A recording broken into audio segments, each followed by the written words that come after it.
Hello guys, and welcome to the start of this long-term project build of mine that will, yeah, I don't know, probably take about a couple of months now, and that focuses on, as you can probably see, North Africa and Germans in North Africa.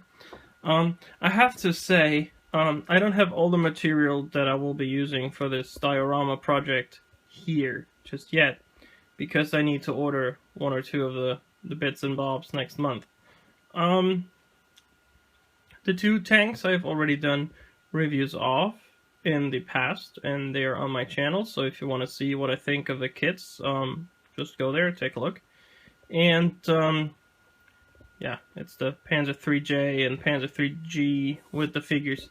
So for figures, I'm going to use the set that comes with the tank. I'm going to use the Rommel and tank crew, and I'm going to use the Alpine figures that you see. The tanks will get some upgrades with sandbag armor and some other kind of stowage, and yeah. I plan on doing this in the ilk of in kind of a mixture of the way Hamlet does his build logs and Cohen does his. So there will be some input from, or not input, but some of the style of both of those two guys incorporated in the build, and I hope that I will be able to provide you guys with a very nice look at how I do stuff.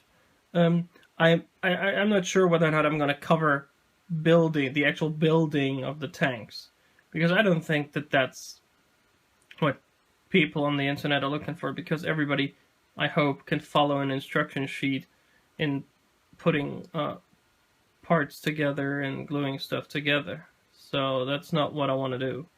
What I want to focus on is putting on an Africa paint scheme on a tank, maybe painting one or two figures for an Africa setting, creating diorama landscape, maybe building a palm tree. I have to talk to Mike about that because he knows how to do it. I don't, because I want to have a palm tree. Maybe building diorama building accessories and filling holes and stuff like that. Working with resin will be part of this series. Maybe weathering Africa core vehicles. As I said, creating Africa landscape, and I will probably be copying Carlos Mendez, who has done a great job with that on one of his tutorials. So I will probably use a couple of the techniques he uses, coupled with a couple of techniques I use normally to create the landscape. And I will keep you guys up to date with updates every now and then. And this first video, right now, we will talk about planning the diorama, making yourself like a mock-up in order to see how exactly your diorama will look once you're done. So let me take you guys over to the bench, and I'll show you guys the mock-up for the diorama. Alright guys, as I said, this first part will cover mainly and mostly mocking up your diorama, coming up with the idea, deciding what to do, what not to do, and the way I do it normally is I draw my diorama, or the idea I have, on the base. So I have like a three-dimensional, or like two-dimensional plan of what's going to happen. First you gotta envision what you want to have on your diorama base. And when I planned, or when I thought about making an Africa core dio, I was like, okay, I want to have one of those Africa typical or Tunisia typical buildings with the big doorways and all that kind of stuff. And I looked on the internet and I found one from Reality and Scale that I will get. And I know how big it is, so you have to decide where you want to put the thing on your diorama base. And I'm like, I don't want to put it like this, because if you put it with the, like, parallel to the diorama edges, it's boring. You always want to break up the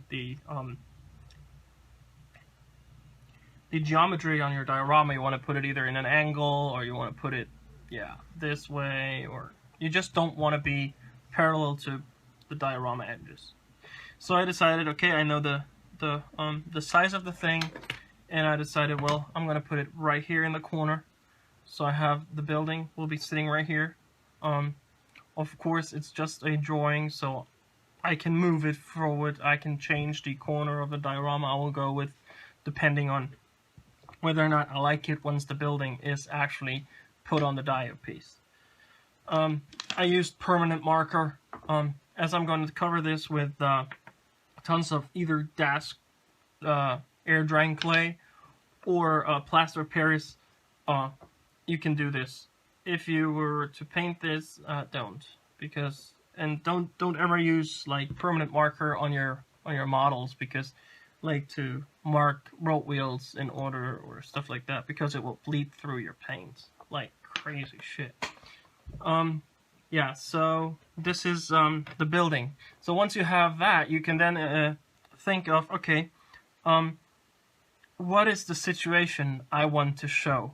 Okay, I want to show German tanks, or like a German unit that is having a rest, refreshing, refilling fuel cans and stuff like that, or maybe water cans, and is though on the way to engage the opposition.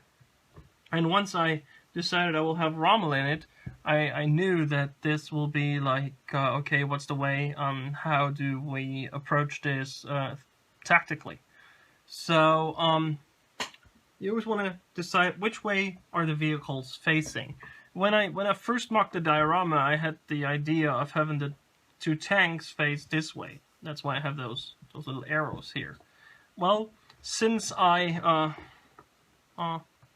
did some rethinking lately, I will probably have them face the other way, because it's much more lenient with the way the tanks and the tank crew will be positioned, and it fits the tank crew's poses much better to have them go this way. But those are just minor changes that you can always make once you are once you start building your figures and your vehicles. You just want to have the basic like setup where everything is gonna go. What you can do, if you haven't built up the tanks yet, you can go to your display cabinet and take tanks that are similar to the ones you will have in your diorama. Sadly, I don't have a Panzer III standing around, which I had to, yeah, I was totally befuddled because they are all on diorama basis, and so I had to wait to find out that won't work the way I had envisioned it. And as you can see here, it says SDK has said 222. Yes, I will be adding one of those too from Tamiya. Once I get the funds, we'll buy one of those. And this guy actually has done some reconnaissance work down here. So this arrow is wrong too. And it has found out where exactly the British are, and it has come back to this gathering of German soldiers, because there will be a ton of German figures here. So it's like the German battalion has gathered around this little village, city, whatever you want to call it, and is planning their next step. So he has done some recon work, has just come back and is telling Rommel, they are there and there. And Rommel then, with a map in his hand, is now planning on how to tactically attack the opponent, take advantage of landscape, of battalion size and stuff like that. So that's the story behind the diorama that I want to portray here. This is supposed to be a dune. It will probably be a dune once everything is said and done. And there will be a palm tree up here, and there will be soldiers standing around or sitting around, drinking, refreshing. There will be tank crew attending to the second Panzer III that will be behind the first one. They will be refueling it, maybe, I don't know, maybe filling up the gas cans and stuff like that. That will happen, and maybe I will have some how do I say that without offending people? Some local guys will be standing around in the house, maybe some children or something like that. I have to see if I can find a nice figure set out for that. That would be nice to have like kids hiding in the house, looking around the corners, stuff like that. Oh, the bad German occupants are here. And yeah, so that's the basic structure of the diorama. Let's I will put this aside, start building the orange box Panzer III, and once that's almost done, or once that's done, I'll come back and I'll talk to you guys about how I like the build. So see you till then. Alright, as you can see, I've been a very, very busy boy, and the orange box, Panzer III, is almost done. I'm currently having the magic tracks on the one side cure, the ones on the other side are not yet on, but I just wanted to mock it up on the diorama base. It's too far ahead, I see, and it's going to be like somewhere around there. And as you can see, I have Rommel sitting on top, and one of his tank commanders, or maybe the tank commander of this tank, I'm not entirely sure yet. And he is looking the way that the British are supposed to be, thanks to the recon work of the SDK SZ222. And he will be holding a map in his hand, and he's planning, as I told you earlier. And yeah, about the kit, I really like the way it came together. It wasn't much of a pain, considering it's an old reboxed orange box kit. It actually came together really well. The only downfall that it has, but I realized that way too late, is the fact that it doesn't come with a tow cable. It only comes with like empty tow cable hooks, which is sad. But I might just replace it with one that I have sitting in my stash. And of course, when I did the review, I talked to you guys about moving the return roller, or removing the return roller. Well, I'm stupid, and I admit it. I thought they wanted me to remove it. Well, they didn't. They wanted me to move it backwards.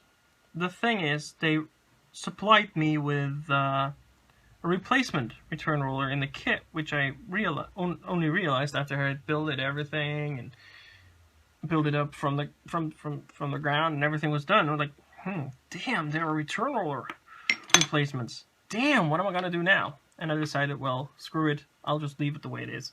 It's historically inaccurate, I know that, and it looks a bit wonky, I know that too, but I couldn't be bothered to now go and scrape off the return roller and replace it with the other return roller and try to make it look good. Because now that everything's on there, I've got the suspension arms on, I've got the fenders on, and I'm pretty sure that when I fiddle with the return roller, I will break off the fender, and I don't want to do this. So, nope, not gonna do this. Just gonna leave it the way it is. I'm happy with it. I know some rivet counters won't be happy with it, but I couldn't care less, to be honest. So, yeah, it's gonna stay the way it is. Good kit overall. Actually, I had some time to spare, so I built the Hunchback of LLMane. Actually, once you clean the figure up and you do some modifications to it, it actually turns out to be quite the nice figure. And I might just use him, not in a prominent role on the diorama, but maybe standing under a palm tree, removing the sweat from his forehead. But I'm not sure about that. He is... yeah, he looks okay now, I'd say. Where's the camera? There it is. He looks... I won't focus again. He looks okay, I guess. He looks a bit big, though. He looks like a giant compared to the other figures. So, yeah. I'm not sure. He might go on there just because there are so many figures. I don't think you will identify him as being a Hunchback of LLMane, but I will know. Maybe he's going to stand on this dune here under the palm tree. We will see once I'm done. So that sums up part 1. I will now off camera finish the build on this one and start building the other Panzer III. And once I'm done with this, and once we start doing the painting, I guess I'll see you guys again, and we will be talking about priming and applying the Africa Core typical paint. And maybe we will be talking about shipping, because those were delivered to Africa in their basic gray, Panzer gray, and then they had the Africa yellow sprayed over, so we might be talking about this as well.